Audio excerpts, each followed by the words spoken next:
Good morning, good afternoon, and a very good moderate temperature evening from London, England. And welcome to the International Liverpool Supporter Show with your host Nana Yaosapong Chumesiankwa. I'll give my review after almost 24 hours after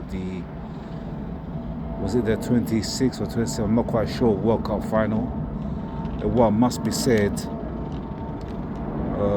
was a disappointing, at least at best, and at worst dreadful spectacle from two nations that have produced such great footballers.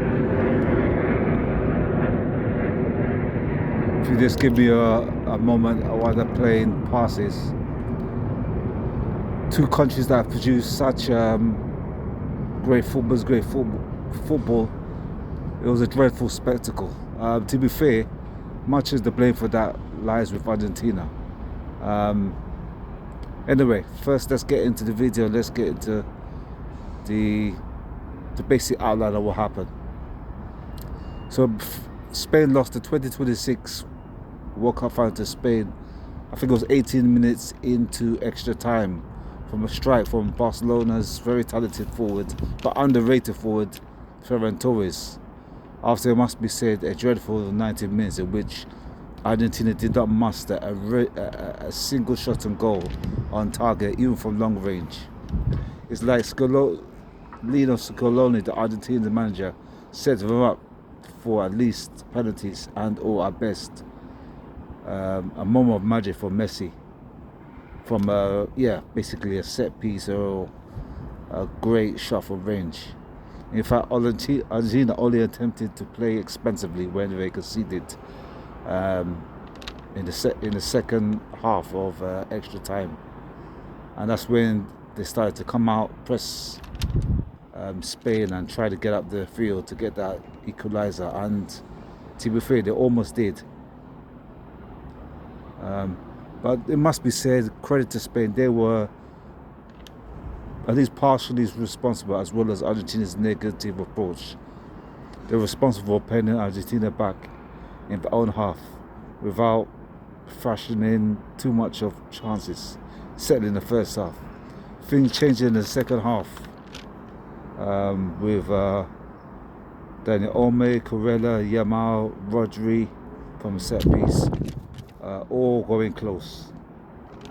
In truth, both teams' players looked like they needed to be on holiday. It looked a game too far after a long season for both players, especially those who are, like the majority of them, played in the European top leagues. This was reflected in the substitutes. Spain withdrew Ruiz, Daniel Olmo, Oyarzabal, their main striker and top scorer, and even man of the match, Rodri, was withdrawn. But in another thing that people probably didn't kind of, and I understand with all the antics, particularly after the second end of the game, particularly Argentina's crazy antics at the final whistle of extra time, the squad depth also won, or was just able to push Argentina over the line. If you look at the players they withdrew and the players were able to get on, they were significantly more attacking and of a higher quality in general compared to the Argentine. The Argentina substitutes. I mean, in place of Olmo, Ruiz, Oyarzabal, Rodri coming off, the likes of Ferran Torres, Marino,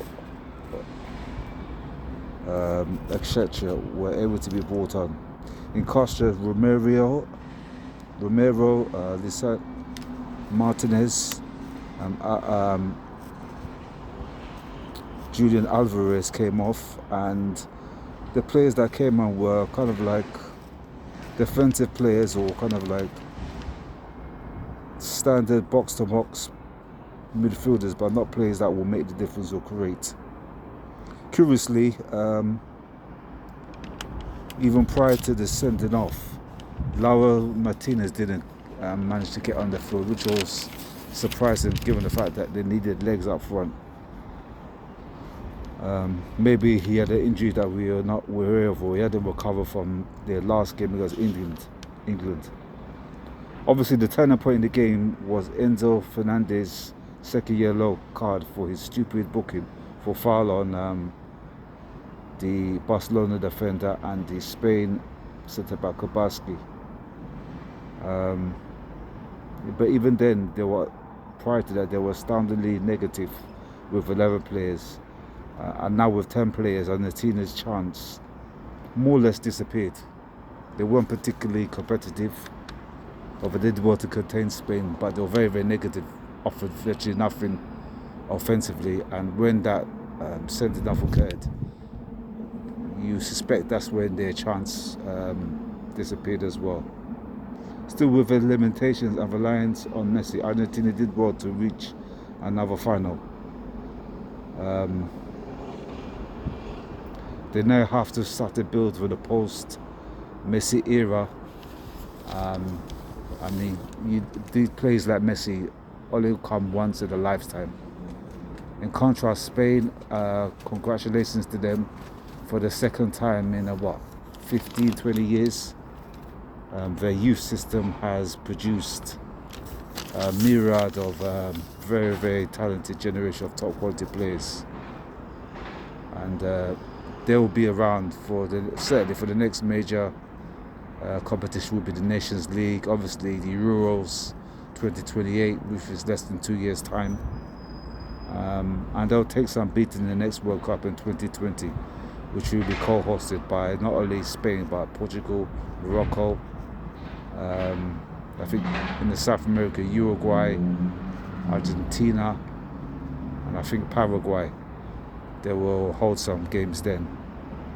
And as I said, at home, they will take some beating. But as Argentina have just demonstrated, winning a successive World Cup title is incredibly difficult.